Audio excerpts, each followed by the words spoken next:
Analizar el gráfico de la siguiente función, que es una función por partes o función a trozos. Recordemos que el eje horizontal es el eje de las X o eje de abscisas y el eje vertical es el eje Y o eje de ordenadas. Lo primero que vamos a analizar es el dominio de la función, que es el conjunto de valores de X para los cuales existe función. Y esto lo vemos reflejado en el eje X, eje de abscisas. El primer valor de X al cual le corresponde un punto de la función es el menos 5, que le corresponde el punto menos 5, 1. Entonces, nuestro dominio comienza en menos 5. Y como el punto en cuestión está pintado, quiere decir que el punto está incluido, que el punto pertenece a la función. Entonces lo marcamos con un corchete. A medida que avanzamos por los valores de X, vamos viendo que existen otros puntos de la función, como el menos 1 o el menos 1, 1, y luego en 1 se produce un corte. En 1 tengo función en el punto 1, 2, pero si observo, la función no continúa a partir de ahí. Entonces ahí tenemos un corte del dominio. Este punto donde está el corte tiene valor de X 1, y como el punto no está pintado, significa que el punto no está incluido o no pertenece a la función. Entonces se marca con un paréntesis. Luego la función, luego de este corte, vuelve a retomar en el valor de x2, también con un punto vacío, sin pintar, es decir, que el punto no pertenece, y va a continuar función hasta en menos 6,1 hay, en 7,0 hay, en 8 hay, y vemos que continúa hacia arriba. Esto lo que nos indica es que no termina en un punto específico como 8, sino que continúa hasta el infinito. Observemos que la función no solo va a ir hacia arriba, hacia los valores de y positivos, sino que tiene una inclinación, una pendiente, así que a medida que va aumentando también se va a ir deslizando por los valores de x. Es decir, el valor de x final para esta función va a ser el infinito positivo. Los infinitos positivos y negativos en los intervalos siempre se marcan con paréntesis. Luego estos dos intervalos se los conecta con una U que identifica la unión de los dos intervalos. Y ese es el dominio. Es decir, los valores de X que satisfacen esta función van de menos 5 incluido hasta menos 1 no incluido, unido a de 2 a más infinito. Lo siguiente que vamos a observar es la imagen, que es el conjunto de valores que puede tomar y gráficamente lo vemos reflejado sobre el eje Y o eje de ordenadas. Es el mismo proceso que el dominio, solo que ahora en vez de estar mirando al eje de las X, vamos a estar observando respecto al eje de Y. Entonces, la imagen de esta función, siempre arrancamos desde los valores más chicos, de los números negativos. Si nosotros miramos el eje de las Y, el primer valor que tiene un punto de la función es el punto menos 3, que tiene el valor aquí de 2 de x menos 3 de y con un punto vacío, así que esto lo vamos a marcar con paréntesis. En menos 3 comienza nuestra función, continúa subiendo, tenemos valores en menos 2 y en los puntos entre menos 2 y menos 1 tenemos valores en menos 1, en 0, continuamos subiendo y nos encontramos valores. Una forma muy sencilla de mirarlo y de notar si hay un corte o no es trazar rectas que corten al eje de la Y en este caso, es decir, rectas perpendiculares. Por ejemplo, si yo trazo una recta en el punto menos 1, voy a observar que tengo función. Corta en este punto que es el menos 5, 1, corta en el menos 1, 1 y corta en lo que sería 7,25, 1. Puedo seguir trazando rectas perpendiculares y ver que la función siempre va a ir cortando. Y acá, donde nosotros tenemos el fin de nuestro dibujo, habíamos indicado que si bien uno determina de dibujar la función, porque no puede continuar hasta el infinito, la recta se prolonga. Entonces, sabemos que a medida que sigamos aumentando los valores de y, también vamos a encontrarnos con un punto que satisface la función. Por lo tanto, la imagen de y va a finalizar en el infinito. Lo que vamos a analizar son los intervalos de crecimiento, intervalo de decrecimiento e intervalo constante. Si a medida que aumentan los valores de x, también aumentan los valores de y, como es el caso entre los valores menos 1 y 1, que el valor de x aumenta, el valor de y también. Estamos ante un intervalo de crecimiento. Por el otro lado, entre los valores 3 y 4 de x, vemos que a medida que aumenta el valor de x, el valor de y disminuye. Tenemos un intervalo de decrecimiento. Y como último caso, entre los valores 4 y 6, el valor de x aumenta de 4 a 6, pero el valor de y no aumenta ni decrece, se mantiene constante. Lo que tenemos acá es un intervalo constante. Si analizamos desde el principio la función, luego de tomar el valor menos 5, 1, la función continúa hasta el valor 3 menos 1, es decir, a medida que aumentó el valor de x, el valor de y disminuyó, lo que significa que estamos ante un intervalo de decrecimiento que va del valor de x menos 5 al valor de x menos 3. De menos 5 a menos 3. Si bien en ambos casos los puntos están pintados por dentro, están rellenos, es decir, pertenecen a la función, al hablar de intervalo de crecimiento y decrecimiento lo usamos con paréntesis, lo colocamos con los paréntesis. ¿Por qué?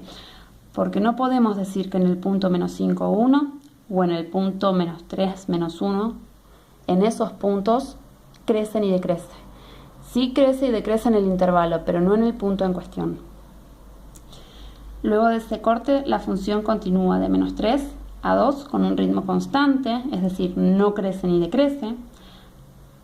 Así que tenemos un nuevo intervalo de menos 3 a menos 2 como intervalo constante.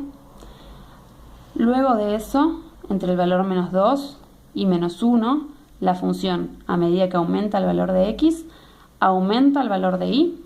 Por lo tanto, tenemos un intervalo de crecimiento de menos 2 a menos 1, siempre mirando sobre el eje de las x. Y a continuación, desde el menos 1, la función vuelve a tener un crecimiento hasta el valor 1 de x. Entre menos 1 y 1 de x, la función crece. Esto podemos anotarlo como un nuevo intervalo de crecimiento o lo podemos anotar como algo continuado del anterior porque creció en este tramo y continuó creciendo con distinta pendiente en el otro. Entonces podemos anotarlo como dos intervalos unidos o como un intervalo que incluye los dos lapsos de crecimiento. Luego de eso, la función continúa en el valor 2 de x hasta el valor 3 de x, donde crece el valor de x y también crece el valor de y. Así que tenemos un nuevo tramo de crecimiento de la función que va de 2 a 3. Y luego entre los valores 4 y 6, la función crece en cuanto a valores de x, pero en cuanto a valores de y no crece ni decrece, es decir, se mantiene constante. Así que unimos el intervalo de crecimiento anterior que teníamos constante con el nuevo crecimiento, con el nuevo intervalo de 4 a 6. Los últimos tramos de la función van de 6 a 7, donde aumenta el valor de x y el valor de y también aumenta. De 6 a 7. Y el último tramo de la función que nos queda va de 7 hasta más infinito. Recordemos que esta flecha o que no tenga un punto que marque el final de la línea indica que la función, pese a no poder seguir dibujándola, continúa creciendo o decreciendo de la misma manera que venía haciéndolo anteriormente. Entonces el último intervalo de crecimiento que nos queda es de 7 hasta más infinito. Lo último a analizar son los intervalos de positividad, negatividad y las raíces de la función. El intervalo de positividad son los intervalos del dominio, es decir, observando el eje de las x, en las que la imagen es positiva, es decir, en los que el dibujo de la imagen está por encima del eje x o los resultados de la función nos devuelven valores de y positivos. Y por el contrario, el intervalo de negatividad son los intervalos del dominio del eje x en los que la imagen es negativa, es decir, el dibujo, el gráfico de la función está por debajo del eje x. observando nuestra función y yendo de forma ordenada en los valores de x, de menos 5, que es donde inicia nuestro dominio, es decir, donde inician los valores de x que representan a la función, hasta 4, tenemos un intervalo de positividad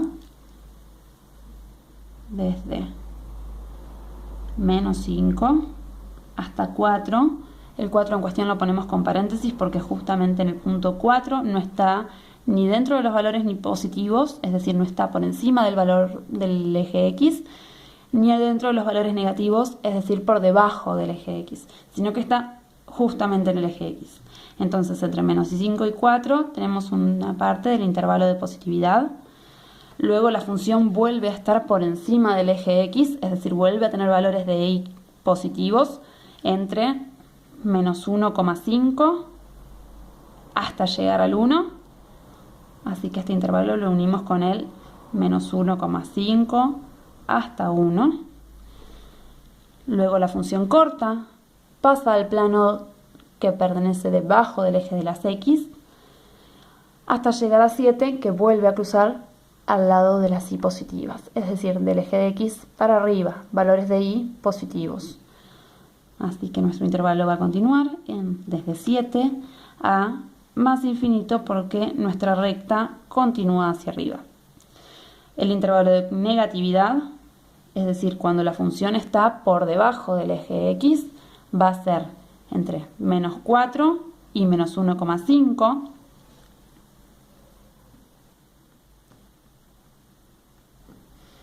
Y luego vuelve a estar debajo del eje x, es decir, vuelve a resultar valores negativos de y desde 2 hasta 7. Una forma sencilla de mirarlo es tapando los valores que están por encima del eje x y observar los lapsos en los que la función está debajo, es decir, de menos 4 a menos 1,5 y desde 2 hasta 7. Conjunto de negatividad. Conjunto de positividad, lo que está por encima del eje x sería desde menos 5 a menos 4, desde menos 1,5 a 1 y de 7 en adelante. Y lo último que nos estaría quedando son las raíces de la función, que son los valores de x cuya imagen es 0. Es decir, los valores de x donde la función corta al eje de abscisas. En el gráfico que tenemos, el primer corte sobre el eje de x está dado en el valor de x menos 4. Luego vuelve a cortar al eje x en menos 1,5. Corta nuevamente en 3. Si bien no traspasa del lado negativo al positivo, corta en el eje y vuelve a bajar, se toma como un corte igual, en x igual a 3, y vuelve a cortar o tocar el eje de las x en x igual a 7.